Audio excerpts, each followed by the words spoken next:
சுவாமியே சரணமையப்பா தமிழ் கடவுள் சேனலுக்கு எல்லாரையும் வரவேற்கிறேன். இந்த வீடியோவில் நான் கேட்குற சில கேள்விகள் உங்கள் மனதிலும் இருந்திருந்தால் அப்போது இந்த வீடியோ உங்களுக்கானது. ஸ்ரீ தர்மசாஸ்திரா ஐயப்பனின் முழு வரலாறு தெரியாதவங்க, ஐயனாரப்பனும் ஐயப்பனும் ஒருவரா என கேள்வி எழுப்புவர்கள், ஐயப்பன் திருமண வரலாற்றை பற்றி தெரிந்து கொள்ள நினைப்பவர்கள், ஐயப்பன் பிரம்மச்சாரி, அவர் எப்படி திருமணம் செய்து கொள்ள முடியும் என கேள்வி கேட்பவர்கள், அப்படி திருமணம் செய்து கொண்டிருந்தால் அவர் ஏன் மஞ்சமாதாவை திருமணம் செய்து கொள்ளவில்லை என கேள்வி கேட்பவர்கள், ஐயப்பன் சைவம் ஐயனாரப்பன் அசைவம், இவர்கள் இருவரும் எப்படி ஒருவராக முடியும், ஐயப்பனுடைய அவதாரங்கள் என்னென்ன, இது போன்ற பல கேள்விகள் ஐயப்பனை பற்றி கேட்கும் அனைவருக்கும் இந்த ஒரே வீடியோவில் அதற்கான பதில் கிடைக்கும். இந்த வீடியோவை முழுசாக பார்த்தால் மட்டும்தான் தர்மசாஸ்திரா ஐயப்பனுடைய முழு கதையும் தெரிஞ்சு கொள்ள முடியும். ஸோ யாரும் ஸ்கிப் பண்ணிடாதீங்க. ஐயனாரப்பனும் ஐயப்பனும் ஒருவரா? இந்த கேள்விக்கான பதில் இப்போ நான் சொல்ல போகிற விடையில் இருக்குது. ஸோ கவனமாக கேளுங்க. தேவர்கள், அசுரர்கள், இந்திரன், இவங்க 3 பேரும் ஒரு விஷயத்தை தேடி அலையிறாங்க. இவங்களோட தொடர்ச்சி தான் ஐயப்பன் பிறப்புக்கான முடிவாக இருக்குது. அதனால் லிசன் பண்ணி கேளுங்க. முதல்ல நம்ம இந்திரன். துர்வாச முனிவர் இந்திரனுக்கு ஒரு சாபம் விட்டுறாரு. அந்த சாபத்தால் இந்திரன்கிட்ட இருந்த எல்லா செல்வமும் இழந்துட்டாரு. அதனால் இவர் அதுக்கு பரிகாரம் தேடி அலையிறாரு. இன்னொரு பக்கம் தேவர்களும் அசுரர்களும் அவங்க ஒரு அமிர்தத்தை தேடி அலையிறாங்க. அந்த அமிர்தம் எதுக்குன்னா, அந்த அமிர்தத்தை அவங்க குடிச்சா அவங்களுக்கு சாவே கிடையாது.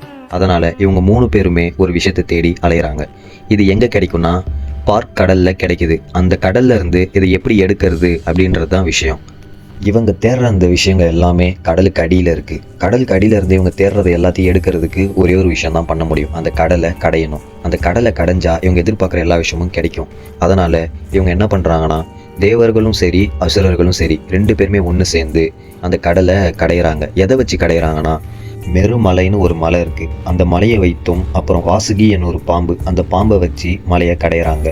இந்த விஷயத்த பண்ணும்பொழுது வாசுகின்ற பாம்புக்கு வலி ஏற்படுது. அவ்வளோ பெரிய மலையை கடையும் போது அந்த பாம்பு வலி தாங்க முடியாமல் ஒரு விஷத்தை கக்குது. அந்த விஷம்தான் கால விஷம். இன்னொரு பக்கம் கடல்ல இருந்து ஆழம்னு ஒரு விஷம் சுரங்குது. இந்த 2 விஷமும் ஒன்று சேர்ந்து ஆழகால விஷமாக மாறி கடையிற தேவர்களையும் சரி அசுரர்களையும் சரி அழிக்கிறதுக்கு துரத்துது. இந்த நேரத்தில் என்ன பண்ணுறதுன்னு அறியாமல் தேவர்களும் அசுரர்களும் நம்ம சிவபெருமானை காப்பாற்றுங்கன்னு அழைக்கிறாங்க. அங்கே நம்ம சிவபெருமான் அந்த விஷத்தை தன் கையில் ஏந்தி அவர் அதை ஃபுல்லாக குடிச்சிட்டு திருநீலகண்டனா காய்ச்சலிக்கிறாரு. இந்த கதை பல பேரும் தெரிஞ்சிருக்கும், இருந்தாலும் நான் சொல்கிறேன். இப்படி அவர் அந்த விஷத்தை அவரே எடுத்து குடிச்சு தேவர்களையும் அசுரையிலும் காப்பாற்றி திருநீலகண்டனாக காய்ச்சலிக்கிறாரு.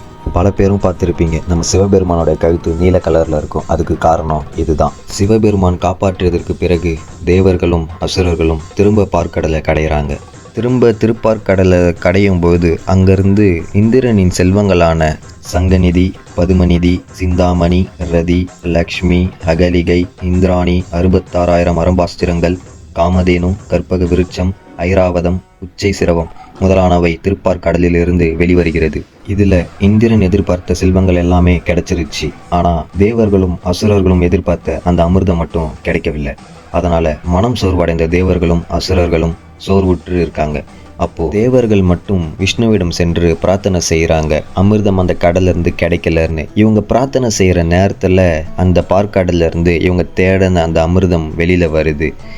தேவர்கள் அங்கு இல்லாததால் அதனை அங்கிருந்த அசுரர்கள் பெற்று தாமாக்கி கொண்டனர். இதனை அறிந்த திருமால், தேவர்களுக்கு கிடைக்காத அந்த அமிர்தம் அசுரர்களுக்கு கிடைச்சா அதை அவங்க சாப்பிட்டாங்கன்னா சாவா வரம் பெற்றுருவாங்க, அப்படின்னா அவங்கள யாராலையும் அழிக்க முடியாது அப்படின்னு யோசிச்சு அவர் ஒரு பிளான் பண்ணுறாரு. அது என்னன்னா, ஒரு மோகினி அவதாரம் எடுக்கிறாரு. ஏன்னா அசுரர்களுடைய வீக்னஸ் என்னன்னா, ஒரு அழகான பொண்ணை பார்த்தா அவங்க மயங்கி நிலை தடுமாறுவாங்க. அதனால் நம்ம பெருமாள் என்ன பண்ணுறாருன்னா, ஒரு மோகினி அவதாரம் எடுத்து அங்கே போகிறாரு. நம்ம விஷ்ணு மோகினி அவதாரத்தை பார்த்த தேவர்களும் சரி அசுரர்களும் சரி மயங்கி கிடக்கிறாங்க. ஆனால் தேவர்கள் மட்டும் அவங்களுடைய மனசை நிலை நிறுத்தி கொண்டு அமுதத்தை பெறுவதில் மட்டுமே அவங்களுடைய அறிவை செயல்படுத்துகிறாங்க. அசுரர்கள் எல்லாம் மோகினியோட அவதாரத்தில் மயங்கி இருந்தாலும் ஒரு அசுரன் மட்டும் உண்மையை தெரிஞ்சு தெளிவாகிறான். அவன் என்ன பண்ணுறான்னா, தேவர்கள் போல மாறு வேஷம் போட்டு சூரியனுக்கும் சந்திரனுக்கும் நடுவில் போய் மறைஞ்சு நிற்கிறான். நம்ம மோகினி அவதாரத்தில் இருக்கிற விஷ்ணு பெருமான் என்ன பண்ணுறாருனா, அந்த அமிர்தத்தை தேவர்களுக்கு பிரித்து கொடுத்துட்டு இருக்காரு. அப்படி கொடுக்கும்போது அந்த அசுரன் ஒளிஞ்சிட்டு இருக்க அசுரனும் என்ன பண்ணுறான்னா, திருட்டுத்தனமாக வாங்கி குடிச்சிட்றான். அப்போ அந்த நேரத்தில் சந்திரனும் சூரியனும் இவன் அசுரனும் கத்தி காட்டி கொடுத்துட்றாங்க.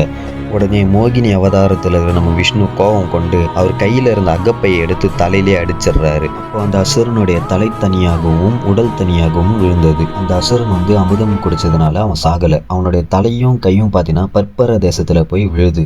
அங்கே இருக்கிற அந்த அரசர் என்ன பண்ணுறாருன்னா அந்த கையும் அந்த தலையும் எடுத்து வளர்த்து வராரு. அவர் வளர்க்கப்பட்ட அந்த தலையும் கையுக்கும் பேரு தான் ராகு அப்படின்னு சொல்கிறாங்க. அப்படி அந்த அரசனால் வளர்க்கப்பட்ட அந்த ராகு என்ன பண்ணுறாருன்னா விஷ்ணுவை நோக்கி தவம் செய்கிறாரு. தவம் செஞ்சு என்ன பண்ணுறாருன்னா ஒரு கருத்த பாம்போடைய உடலையும் அவர் வாங்கிக்கிறாரு. எப்படின்னு கேட்டிங்கன்னா கிரக பதவியோட அந்த உடம்பை வாங்கிக்கிறாரு. இந்த ராகுன்ற பேரை நீங்கள் கேள்விப்பட்டிருப்பீங்க இந்த ராசி பலனில். அதுதாங்க இது. இந்த நிலைமை வந்து ராகுக்கு எப்படி வந்துச்சு? சூரியனும் சந்திரனும் காட்டி கொடுத்ததுனால இந்த நிலைமை அவருக்கு வந்துச்சு. அதனால தான் ராகு என்ன பண்ணுறாருன்னா சூரியனையும் சந்திரனையும் பகைமை கொள்கிறாரு. பகைமை கொண்டு அவங்கள பிடிக்க தொடங்குறாரு. ஸோ இதுக்கு பேர் தான் கிரகணம் அப்படின்னு சொல்கிறாங்க. சரி, நீ சொல்கிற கதைக்கும் நம்ம தர்மசாஸ்திர ஐயப்பன் பிறந்ததுக்கும் என்ன சம்மந்தம் அப்படின்னு கேட்டிங்கன்னா சம்மந்தம் இருக்குது.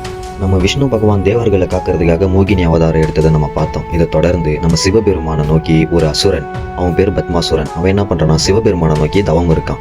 தவம் இருந்து ஒரு வரம் கேட்குறான். என்ன வரம் கேட்குறான்னா அவன் யார் தலையில் கை வச்சாலும் அவங்களுடைய தலை வெடிச்சு செதறிடணும் அப்படின்னு ஒரு வரத்தை கேட்குறான். அவன் கேட்ட வரத்தை நம்ம சிவபெருமான் அவனுக்கு தராரு. தந்த உடனே அவன் என்ன பண்ணுறான்னா அந்த சக்தி வேலை செய்தா இல்லையான்ட்டு அவன் யோசிக்கிறான். அதனால நம்ம சிவபெருமானையே சோதிக்க நினைக்கிறான். அவர் தலையிலேயே கை வைக்க போகிறோம் இந்த சக்தி வேலை செய்தா இல்லையான்னு செக் பண்ணுறதுக்காக. அந்த நேரம் நம்ம சிவபெருமான் அங்கேருந்து மறையிறாரு. சிவபெருமானை தேடிக்கிட்டு நம்ம அசுரனும் துரத்தி போகிறான். அந்த டைமில் நம்ம மோகினி அவதாரத்தில் இருக்கிற விஷ்ணு பகவான் அங்கே வராரு. வந்து என்ன பண்ணுறாருன்னா தந்திரமாக அந்த அசுரனை திசை திருப்புறாரு. அழகான பெண்களை பார்த்து அசுரர்கள் மயங்குவாங்கன்னு நான் சொன்ன மாதிரி இங்கேயும் அதான் நடக்குது. நம்ம மோகினி அவதாரத்தை பார்த்து அந்த பத்மாசுரன் என்கின்ற அசுரன் என்ன பண்ணுறான்னா மயங்குறான். மயங்கின அந்த அசுரன் மோகினி கிட்ட என்ன சொல்றான்னா நான் உன்னை கல்யாணம் பண்ணிக்க விரும்புறேன் அப்படின்னு சொல்றான். அதுக்கு நம்ம மோகினி அவதாரத்தில் இருக்கிற விஷ்ணு பகவான் புத்திசாலித்தனமா ஒரு விஷயம் பண்றாரு. அது என்னன்னா அவன் என்ன வரம் வாங்கினான், நான் யார் தலையில கை வச்சாலும் அவங்க செதஞ்சு போயிடணும் அப்படின்னு ஒரு வரம் வாங்குறான். நம்ம மோகினி அவதாரத்தில் இருக்கிற விஷ்ணு பகவான் ஒரு பிளான் பண்றாரு. அது என்னன்னா நீ போயிட்டு நீராடிட்டு வா, நான் உன்னை திருமணம் செஞ்சுக்கிறேன் அப்படின்னு சொல்றாரு. அதாவது போய் குளிச்சுட்டு வா, அப்பதான் உன்னை திருமணம் செஞ்சுப்பேன் அப்படின்னு சொல்றாரு. சொன்ன உடனே அந்த அசுரன் அங்கேயும் இங்கேயும் ஓடுறான். தண்ணி இருக்கிற இடத்தெல்லாம் தேடி போறான். நான் எங்கேயுமே தண்ணி இல்லை. அதுக்கு ஏன்னு கேட்டா நம்ம விஷ்ணு பகவானுடைய சக்தியால எல்லா தண்ணியுமே மறைய வச்சுட்டாரு. எங்க பார்த்தாலும் தேடி அலைஞ்சிட்டு வந்த அசுரன் என்ன சொல்றான்னா மோகினி கிட்ட, நான் எங்கே பார்த்தாலும் தேடி பார்த்தேன், தண்ணி எங்கேயுமே இல்லை, வா நம்ம திருமணம் செஞ்சுக்கலாம் அப்படின்னு சொல்கிறான். ஆனால் அதுக்கு மோகினி என்ன சொல்கிறாங்கன்னா முடியாது, நீ கொஞ்சமாச்சும் உன் தலையில் தண்ணி தெளிச்சிட்டு வா, அப்போ தான் நீ சுத்தமாக அப்போ தான் உன்னை திருமணம் செஞ்சுப்பேன் அப்படின்னு சொல்கிறாங்க. அப்புறம் நம்ம மோகினி அவதாரத்தில் இருக்கிற விஷ்ணு பகவான் ஒரு சூப்பரான பிளான் பண்ணுறாரு. அதோ தெரியுது பார்த்தியா மாடோடைய கால் தடம், அதுக்கு கீழே கொஞ்சம் தண்ணி தேங்கியிருக்கு, அந்த தண்ணி எடுத்து உன் தலையில் நீ கொஞ்சம் தெளிச்சிக்கோ, நீ சுத்தமாயிருவா, அப்போ நம்ம திருமணம் பண்ணிக்கலாம் அப்படின்னு சொல்கிறாங்க. சொன்ன உடனே அந்த அசுரன் வேகமாக போயிட்டு அந்த மாட்டை விரட்டிட்டு அந்த தண்ணி எடுத்து அவன் தலையில் வைக்கிறான். வச்சோடனே அவன் சதிஞ்சிட்டான். ஏன்னு கேட்டீங்கன்னா அவன் தானே ஒரு வரம் வாங்கியிருந்தான், நான் யார் தலையில் கை வச்சாலும் சதிஞ்சிடணும் அப்படின்ட்டு. சொன்ன மாதிரி அவன் தண்ணி எடுத்து தலையில் வைக்கும்போது அவன் வெடிச்சு சதறிடுறான். இப்படி நம்ம விஷ்ணு பகவான் புத்திசாலித்தனமாக அந்த அசுரனை அழிச்சிட்டாரு. அசுரன் அழிஞ்ச உடனே மறைஞ்சிருந்த நம்ம சிவபெருமான் வெளியில வராரு. தன்னை காப்பாற்றிய மோகினியை பார்த்து அவருமே மயங்குறாரு. மயங்கி விதிவசத்தால நடக்க இருக்கும் 2 அசுரர்களோட அழிவுக்கு காரணமாக 2 சக்திகளும் ஒன்று சேர்ந்து ஒரு அதீத சக்தியை உருவாக்குறாங்க. அவர் தான் நம்ம ஹரிகர புத்திரனான தர்மசாஸ்தா. நம்ம தமிழ்நாட்டு மக்களுக்கு புரியுற மாதிரி சொல்லணும்னா அந்த தர்மசாஸ்தா வேற யாரும் இல்லை, நம்ம தமிழ்நாட்டு மக்களுக்கு தெரிஞ்ச அய்யனாரப்பன் அங்கே அவதரிக்கிறாரு. ஆமாங்க, பல பேர் இந்த அய்யனாரப்பன் கோயிலுக்குலாம் போயிருப்பீங்க. ஒரு சில கோவிலெல்லாம் போய் பார்த்தீங்கன்னா அவருடைய ஆலயத்தில் பார்த்தீங்கன்னா இந்த பத்மாசுரன்ற கதை, அவர் பிறந்த கதை அப்படியே செவுத்துல வரைஞ்சி வச்சிருப்பாங்க. நோட் பண்ணியிருப்பீங்க. அப்படி யாராவது பார்த்துருந்தீங்கன்னா கீழே கமெண்ட் பண்ணுங்க. இப்படி தான் நம்ம அய்யனாரப்பன் பிறந்தாரு. நம்ம ஊரில் அய்யனாரப்பன் சொல்கிறோம், பல நாடுகளில் அவர் சாஸ்தான்னு கூப்பிடுவாங்க. இவருடைய பெயர்கள் மட்டும்தான் வேறுபடுதே தவிர்த்து இவங்க 2 பேருமே ஒரே ஆள் தாங்க. நம்ம ஊரில் அய்யனாரப்பன் சொல்கிறோம், மற்ற இடங்கள்ல சாஸ்தான்னு சொல்கிறாங்க. மற்றபடி எந்த ஒரு இதுவும் மாற்றமும் இல்லை. சாஸ்தாவுக்கு 2 மனைவி பேர் பூர்ணி பொற்கலை. நம்ம ஊரில் அய்யனாரப்பனுடைய மனைவி பேரும் பூர்ணி பொற்கலை. இப்படி தான் வருது. சரி, நம்ம தர்மசாஸ்தா பிறந்ததை பார்த்துட்டோம். நம்ம ஐயப்பன் யாரு, எப்படி வந்தாரு, இவருக்கு அவருக்கு என்ன சம்பந்தம், இதை பற்றி தெரிஞ்சுக்கணும்ல. வாங்க கதைக்குள்ளே போகலாம். நம்ம தர்மசாஸ்திரா பிறந்ததுக்கு அப்புறம் சிவபெருமானும் விஷ்ணு பகவானும் இந்த பூமியை காக்கிற காவல் தெய்வமாக அவர் ஆசீர்வதிச்சு பிரம்மர்கிட்ட கொண்டு போய் விடுறாங்க. பிரம்மதேவர்கிட்ட இவர் இருந்து சாஸ்திரங்கள் பல படித்து பிரம்மசாஸ்திராவா உருவெடுக்கிறாரு. நடக்க போற ஒரு விஷயம் தான் நம்ம தர்மசாஸ்திரா ஐயப்பன் பிறப்பதற்கு ஒரு முக்கியமான காரணமா இருக்கு. அதனால இந்த விஷயத்த கொஞ்சம் லிசன் பண்ணி கேளுங்க. அது என்னன்னா, மகிஷாசுரன் ஒரு அசுரன் இருக்கான். பல நாட்கள் தவம் இருந்து பிரம்மதேவர்கிட்ட ஒரு வரம் வாங்குறான். அவன் என்ன வரம் வாங்குறான்னா, எல்லா நாட்டையும் ஆளணும்னு வரம் வாங்குறான். அவனுக்கு மரணம் எப்படி ஏற்படணும்னு கேட்கறான்னா, ஒரு பெண் கையால் தான் எனக்கு மரணம் ஏற்பட வேண்டும் அப்படின்னு வரம் வாங்குறான். ஒரு பொண்ணை வந்து துச்சமாக நினச்சி ஒரு பொண்ணு கையால் தான் நான் சாகணும் அப்படின்னு ஒரு வரம் வாங்குறான். சொன்ன மாதிரியே பிரம்மதேவரும் அந்த வரத்தை கொடுத்துட்றாரு. வரத்தை வாங்கின அசுரன் என்ன பண்ணுறான்னா, தேவர்கள்லாம் துன்புறுத்துறான். தேவர்கள்லாம் பயந்து போயிட்டு சிவபெருமான்கிட்டையும் விஷ்ணுக்கிட்டையும் பிரம்மர்கிட்டையும் முறையிடுறாங்க. அவங்க என்ன பண்ணுறாங்கன்னா மும்மூர்த்திகளும் சேர்ந்து தேவர்களுடைய எல்லா சக்தியும் கொண்டு ஒரு பெரிய சக்தியை உருவாக்குறாங்க. அந்த சக்தி தான் துர்காதேவி. துர்காதேவி என்ன பண்ணுறாங்கன்னா அந்த அசுரனோட போர் புரிஞ்சு அவனை அழிச்சு மகிஷாசுர மர்த்தினின்னு பேர் வாங்குறாங்க. மகிஷாசுர மர்த்தினி இந்த சாங் நீங்கள் கேட்டிருப்பீங்க. துர்காதேவி எல்லாருக்கும் தெரியும் நினைக்கிறேன். இப்படி தான் துர்காதேவி பிறந்தாங்க. துர்காதேவியால் அழிக்கப்பட்ட அசுரனோட தங்கச்சி மகிஷி என்ன பண்ணுறான்னா தன் அண்ணனுடைய சாவுக்கு காரணமான தேவர்களை பழிவாங்கிறதுக்காக பிரம்மதேவரை நோக்கி பல ஆண்டுகள் தவம் இருக்கா. தவம் இருந்து அவள் என்ன கேட்குறான்னா பிரம்மர்கிட்ட நம்ம ஒரு வித்தியாசமான வரம் கேட்கலாம் அப்படின்ட்டு பிரம்மர்கிட்ட என்ன கேட்குறான்னா ஹரிக்கும் ஹரனுக்கும் பிறக்கிற குழந்தை மூலமாக தான் எனக்கு மரணம் ஏற்பட வேண்டும். அதுவும் அந்த குழந்தை ஒரு சாதாரண மனிதனாகவும் பிரம்மச்சாரியாகவும் 12 வயசு பாலகனாக இருக்கணும்ட்டு ஒரு வரத்தை கேட்குறான். அதாங்க சிவனுக்கும் விஷ்ணுவுக்கும் பிறக்கிற குழந்தை மூலயமா தான் எனக்கு மரணம் ஏற்பட வேண்டும். அந்த குழந்தைக்கு 12 வயசு ஆகியிருக்கணும், சாதாரண மனுஷனாக இருக்கணும்னு ஒரு வரம் கேட்குறான். இவ கேட்ட வரத்தை நம்ம பிரம்மதேவர் கொடுத்துட்டாரு. ஆனால் நம்ம மகிஷிக்கு தெரியாது இவ கேட்ட வரன்படியே ஒரு குழந்தை ஆல்ரெடி பிறந்துருச்சுன்னு. மகிஷியின் எண்ணம் இரு ஆண்களுக்கு எப்படி குழந்தை பிறக்கும், அந்த குழந்தையால் எப்படி நமக்கு மரணம் ஏற்பட வேண்டும், அது நடக்கவே நடக்காதுன்ற எண்ணத்தில் ஆணவத்தில் தேவர்களை துன்புறுத்தி வந்திருந்தா. ஆனால் நம்ம மகிஷிக்கு தெரியாது சிவனுக்கும் விஷ்ணுவுக்கும் ஒரு குழந்தை பிறந்துருச்சுன்னு. அவதாங்க நம்ம தர்மசாஸ்திரா. இப்போ நம்ம என்ன பார்க்க போகிறோம்னா நம்ம தர்மசாஸ்திரா எப்படி ஐயப்பனா அவதரிச்சாருன்னு பார்க்க போகிறோம். ஸோ கவனமாக பாருங்கள். ஒரு நாட்டோடைய அரசன் செல்வ செழிப்போடு வாழ்ந்து வந்தான். அவனுக்கு அழகான ஒரு பொண்ணு இருந்துச்சு. அவள் பெயர் புஷ்கலை. அவன் என்ன பண்ணுறான்னா தனக்கு மரணமே ஏற்படக்கூடாதுன்ட்டு நாட்டில் இருக்கிற எல்லா கன்னி பொண்களையுமே நரபலி கொடுத்துட்டு இருந்தான். அப்படி இருக்கும்போது ஒரு பொண்ணு பயங்கர சிவபக்தி. அந்த பொண்ணையும் கூப்பிட்டு போயிட்டு நரபலி கொடுக்கறதுக்காக ஈத்துட்டு போகிறான். அந்த நேரத்தில் நம்ம சிவபெருமான் என்ன பண்ணுறாருன்னா நம்ம தர்மசாஸ்திராவான சாஸ்தா கிட்ட போயிட்டு அந்த பொண்ணை காப்பாற்றபடி உத்தரவிடுறாரு.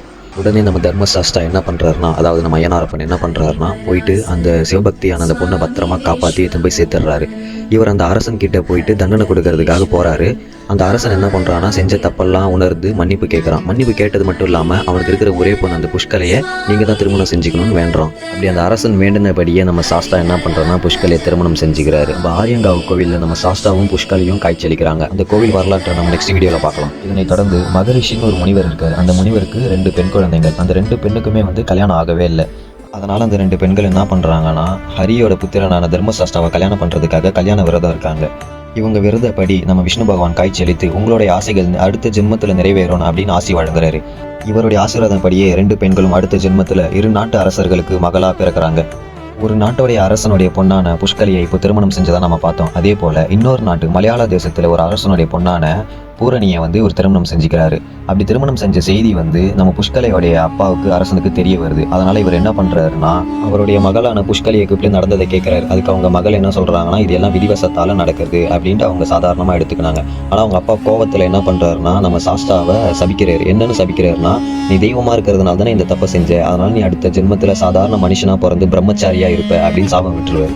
சாபத்தை வாங்கின சாஸ்தா என்ன சொல்றாருன்னா நானே மணிகண்டன் அப்படின்னு ஒரு அவதாரத்தை பூமியில எடுக்கிறதுக்கு இருக்கேன்.